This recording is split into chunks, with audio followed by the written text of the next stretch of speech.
Ya ka tara mu abinci haka? Zai rago yan ka fara ci. A fa. Za mutum zai ci abinci mai yawa haka. Ko wannan ma ba ya iya bai.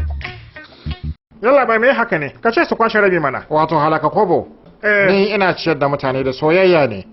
Saboda haka ka shirya duk abin da ke farantinka. Duk abin da na baka sai ka ci, kuma dole sai ka ci ta yadda na gaya maka. Idan ba haka ba bacin raina zai iya kwacewa. Sannan in sheke ka. To, na gane dama wannan shirin kisa ne. Wasu sama dukan mutuwa shi kuma ciyarwar mutuwa zai mun. Zan ci ai. Wayo! Wayo! Wayo ciki na zai bindiga! Zan mutu, zan makale a cikin wannan abin. Wayo! Duk wani sashi na jikinsa ya cike da abinci, akai ka ci abinci da yawa haka.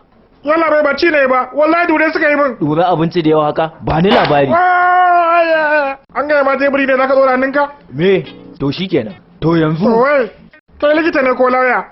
Da kake ta man tambaya ina gabar mutuwa. Ina ba haka bane. To manta dai da wannan.